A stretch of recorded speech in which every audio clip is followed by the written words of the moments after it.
오늘은 지난주에 이어서 예수님이 놀라신 사건 한 가지를 우리가 더 주목했으면 하는데요. 지난주에 우리는 예수님께서 긍정의 의미로 놀라신 사건 하나를 다루었다면, 오늘은 부정의 의미로 예수님이 기이하게 여기신 사건 하나를 함께 나누고자 합니다. 이 사건은 예수님이 어린 시절부터 자라나신 고향 곧 나사렛에서 벌어진 사건입니다. 먼저 우리가 다 같이 본문 2절 3절 말씀을 다시 한번 읽어보겠습니다. 2절입니다. 시작. 안식일이 되어 회당에서 가르치시니 많은 사람이 듣고 놀라 이르되, 이 사람이 어디서 이런 것을 얻었느냐? 이 사람이 받은 지혜와 그 손으로 이루어지는 이런 권능이 어찌 됨이냐? 이 사람이 마리아의 아들 목수가 아니냐? 야고보와 요셉과 유다와 시몬의 형제가 아니냐? 그 누이들이 우리와 함께 여기 있지 아니하냐 하고 예수를 배척한지라. 아멘. 여러분, 이제 어느 날 예수님께서요, 제자들과 함께 자신의 고향인 나사렛에 방문하셔서 안식일, 곧 유대인들이 가장 많이 모이는 그날 회당에 들어가십니다. 그리고 2절의 말씀처럼 예수님은 많은 사람들이 듣고 놀랄 만한 지혜의 가르침을 주시고요, 더불어서 친히 자신의 손으로 직접 여러 권능의 역사를 이루어 주십니다. 여러분, 당시 이곳에서 어떤 신비로운 능력의 역사를 자신의 손으로 이루셨는지 성경은 구체적으로 예수님의 어떤 사건을 기록하고 있지는 않지만, 아무래도 이전과 같이 병자들을 놀랍게 자신의 손으로 치유하시지 않았을까 조금 예상이 됩니다. 그러자 그곳에 모인 많은 사람들이요 놀라는데요, 그들이 놀란 것은 예수님의 지혜로운 가르침과 권능의 역사 때문이기도 하지만, 그들이 진짜 놀랍게 여긴 것은 바로 사람 예수에 관한 것이었습니다. 그들이 아는 바에 따르면 예수님은 어떤 사람이에요? 자신들과 똑같은 지극히 평범한 사람이었습니다. 그런데 어떻게 지금 이렇게 놀라운 지혜의 가르침을, 또한 어째 이런 권능의 역사를 지금 자신들의 눈앞에서 펼칠 수 있는가? 그들은 너무 의문스러웠습니다. 그래서 오늘 본문에서요, 가장 많이 반복하여 등장하는 단어가 뭡니까? 바로 이 사람이라는 단어입니다. 여러분, 당시 나사렛 사람들에게 예수님은요, 아무리 놀라운 지혜의 가르침으로 자신들을 놀라게 해도, 능력의 손으로 놀라운 권능의 역사를 이뤄가도 그들에게 예수님은 단지 뭐예요? 그냥 사람. 그들에겐 사람 이상일 수가 없었다는 것이 바로 그들의 판단이었습니다. 여러분, 이런 것은요 우리 일상에서도 참 많이 보여집니다. 여러분, 예수님 믿지 아니하는 불신자들에게 우리가 아무리 예수님이 놀랍습니다, 놀라운 권능으로 함께 하셨어요, 우리 가운데 구원이 되어주셨어요, 우리가 아무리 놀라운 증거를 대밀어도 그들이 뭐 할까요? 그들은 예수님을 역사적 인물 아니면 신화적 인물, 어떤 사람 이상으로 바라보지 않을 것 같습니다. 여러분, 그래서 오늘 본문 3절에서는요, 그들의 이런 확고한 판단에 확증을 더하듯이 나사렛 사람들이 평범한 사람일 수밖에 없는 예수님에 관해 이렇게 말을 합니다. 먼저 그들은 예수님을 누구라고 칭해요? 마리아의 아들이라 명명합니다. 여러분, 당시 가부장적인 유대 사회에서요, 아버지의 이름이 아닌 어머니의 이름으로 아들로 표현하는 경우는, 아무리 아버지가 돌아가셨다고 해도 이런 식의 표현은 대부분 상대를 모욕하기 위한 것이었다고 합니다.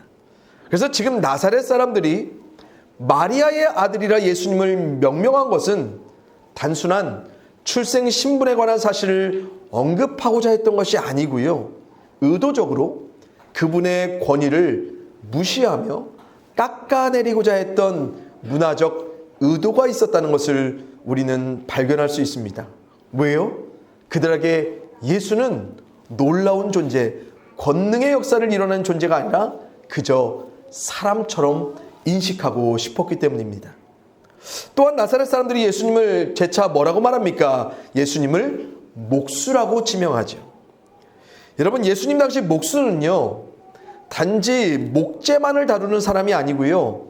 석재, 돌, 금속까지도 다 다룰 줄 아는 장인, 그리고 더 나아가서 건축에도 능한 건축가까지 통틀어 말할 때 뭐라고 불렀냐면 목수라고 불렀습니다. 그렇다면 지금 나사렛 사람들이요, 예수님을 향해 목수라 칭한 것은 어쩌면 굉장히 긍정적인 의미, 아니면 그리 대수롭지 않은 어떤 명명이라고 우리가 생각할 수 있겠는데, 여러분, 우리가 좀 생각해 봐야 될 문화적 차이가 있습니다. 일반적으로 구약시대 때부터요, 유대 사회에서 목수와 같은 육체 노동자들은 그들의 특별한 능력 때문에 존경을 받았고, 또한 그런 능력을 하나님이 주신 은사로 여기는 것이 대부분이었습니다. 그러나 당시 로마 시대였잖아요. 예수님 살던 시대가. 그런데 이때는요, 목수와 같은 육체 노동자들을 매우 천히 여기는 경향이 있었다고 합니다. 그래서 지금 예수님께 너는 목수였잖아 라고 칭한 것은 직업적으로 너는 비천한 목수밖에 안 되잖아. 그런데 어떻게 너가 이런 놀라운 지혜와 권능을 행할 수 있냐며 지금 나사렛 사람들이요, 예수님을 사람 중에서도 굉장히 천한 사람으로 대우하며 빈정거리며 비아냥거리듯 태도하고 있다는 것을 우리는 좀 발견할 필요가 있습니다. 그리고 마지막으로 나사렛 사람들이 뭘 말해요? 예수님의 형제들의 이름을 구체적으로 말하고 또한 누이들에 관한 것들로 언급하죠. 그래서 왜 그렇습니까? 바로 자신들과 같은 동류의 사람, 그 이상일 수 없다는 것. 그래서 예수님의 형제들과 누이들까지 일일이 그들이 언급했습니다. 그래서 그러면서 그들이 마지막에 예수님께 어떻게 반응했다고 말해요? 성경이 예수님을 배척했다라고 말합니다. 여러분, 좀 의아하지 않습니까? 여러분, 우리말 배척하다라고 번역된 이 헬라어 단어는 원래 상대를 걸려 넘어지게 하도록 장애물을 놓다, 아니면 걸림돌이 되다라는 뜻을 갖고 있습니다. 그래서 예수님이 자주 성경에서 하신 표현이 있죠. 누구를 실족하게 하다라는 말이 바로 이 배척하다라는 단어와 똑같은 단어입니다. 그렇다면 우리가 좀 생각하게 해요. 지금 예수님을 배척했다는 이 나사렛 사람들의 태도가 조금 이상하게 보일 수밖에 없습니다. 왜냐하면 예수님이 지금 그들 앞에 놀라운 지혜로 전하신 가르침이 있었고요. 또한 예수님의 친히 손으로 보이신 권능의 역사들을 그들은 직접 듣고 보았거든요. 그렇다면 이런 것들로 뭐예요? 예수님의 존재를 좀 전혀 다른 시각으로 바라볼 수 있는 전환점이 그들에게는 찾아왔다는 거예요. 하지만 이 전환점이 그들에겐 뭐가 됐어요? 걸림돌, 장애물이 되었다는 것이 참으로 신기합니다. 그래서 그들에게는요, 이런 예수님의 지혜, 권능 다 걸리는 거예요. 왜 그러겠어요? 그들이 알고 있는 예수님을 사람 이상으로 생각하지 않으려고 했거든요. 이런 그들의 생각이 너무 고집스러울 정도로 너무 확고하니까 어떤 태도까지 갔던 거예요? 일말의 고민도 없이 예수님을 배척했던 것입니다. 그러자 예수님께서요, 역사적으로 구약의 선지자들이 자신의 고향과 친인척들에게 존경받거나 인정받지 못했던 것처럼 자신에게도 그런 상황이 충분히 반복될 수 있다는 아쉬움을 잠깐 언급하시면서 이 사건 가운데 벌어진 결과를 성경은 이렇게 증거하고 있는데, 우리 다 함께 본문 5절, 6절의 말씀을 읽어봅니다. 시작. 거기서는 아무 권능도 행하실 수 없어 다만 소수의 병자에게 안수하여 고치실 뿐이었고 그들이 믿지 않음을 이상히 여기셨더라. 아멘. 여러분, 참으로 기가 막힌 이상한 일이 벌어집니다.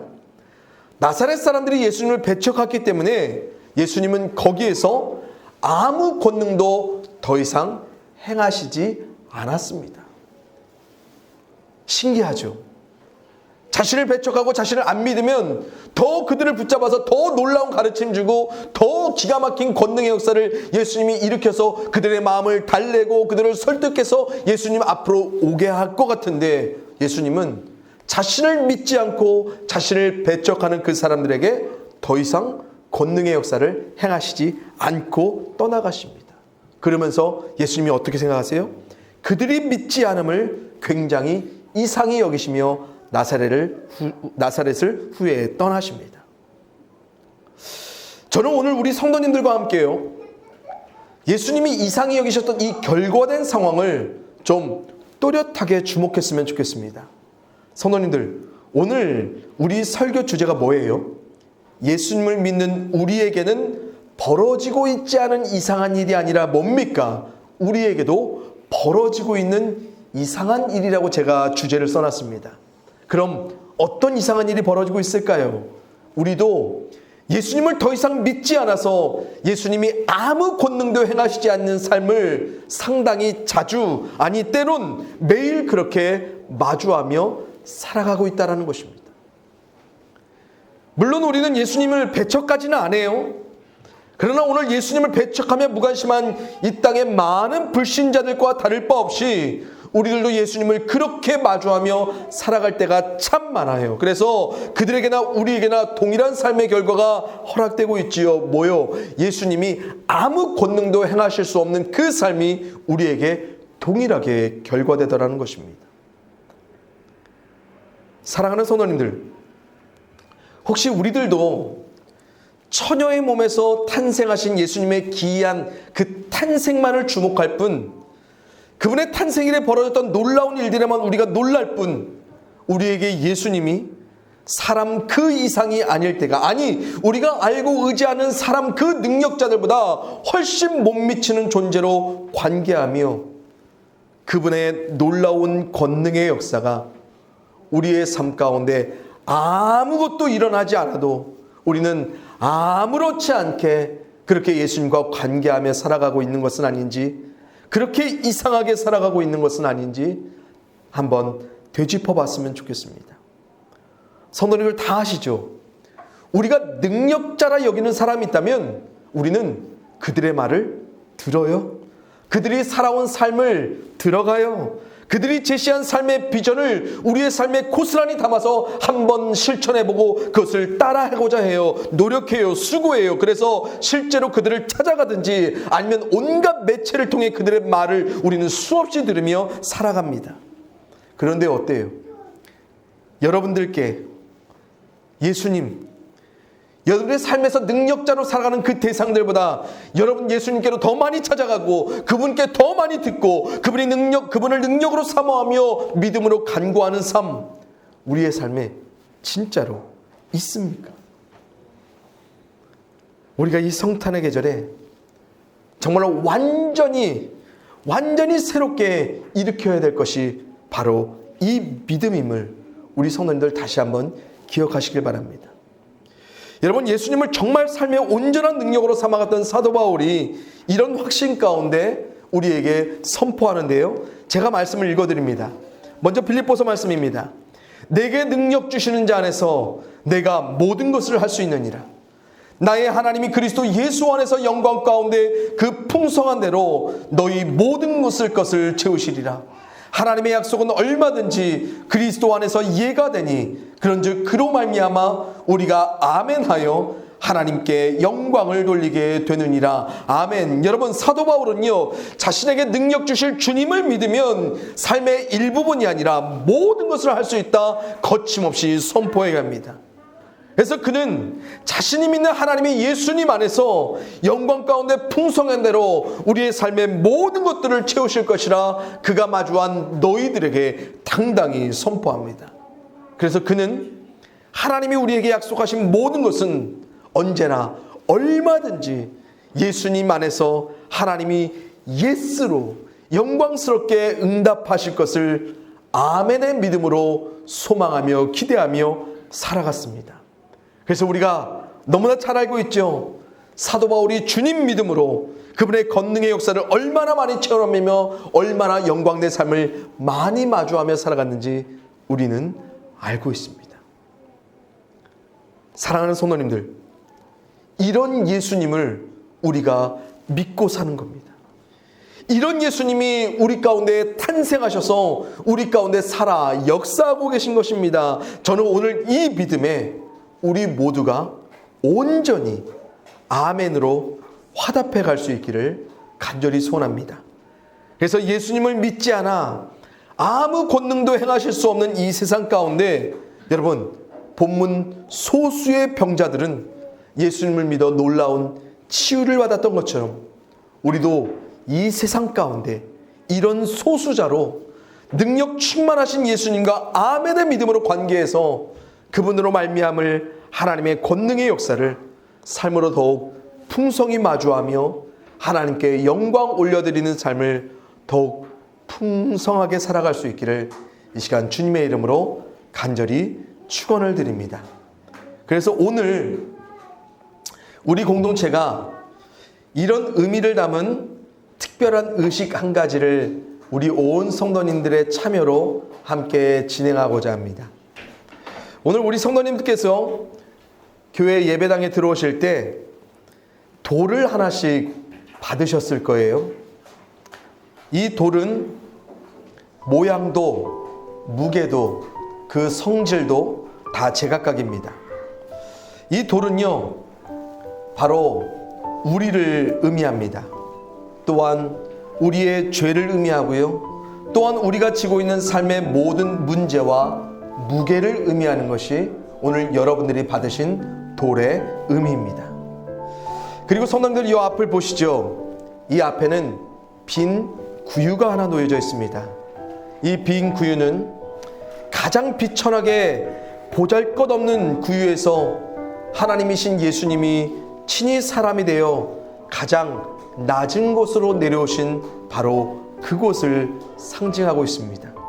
하지만 우리가 감당할 수 없는 모든 것을 이 구유 앞에, 이 구유 곁에 우리가 내려놓으면 우리의 삶의 모든 것들을 친히 담당하셔서 놀랍게 역사하실 주님, 바로 그 주님이 탄생하신 곳이 바로 이 구유이기도 합니다. 오늘 이 시간에 우리 성도님들 모두와 함께 개인별로, 가정별로 차례로 나오셔서 여러분의 모든 것들을 주님 앞에 내려놓는 믿음을, 마음을 이 자리 가운데 돌로서 표현하시길 바랍니다. 그리고 주님께서 친히 권능의 역사로 우리의 삶을 다 맡아 주관하실 것을 여러분들이 믿으면서 오늘 이 의식에 진중하게 참여하셨으면 좋겠습니다. 그리고 돌을 이 구유 곁에 내려놓으신 후에 여러분들 구유 안에 보면 우리 성도님들 각 개인과 가정별로 이름을 기명한 편지가 하나씩 놓여 있을 것입니다. 그리고 돌아가셔서 그 편지를 천천히 읽어보시며 또 그 안에 담긴 주님 친히 하신 약속의 말씀을 받으시며 그 믿음으로 여러분들의 삶 가운데 성취하실 그 주님을 더욱더 소망하시면 좋겠습니다. 세상 모든 것보다 높으신 그 주님께, 세상 어떤 것보다 훨씬 더 위대하신 그 주님께 오늘도 모든 영광과 감사와 경배를 올려드립니다. 또 그 주님과 관계하는 믿음으로 살아가는 우리에게 이런 축복 허락하여 주실 것을 우리가 믿습니다.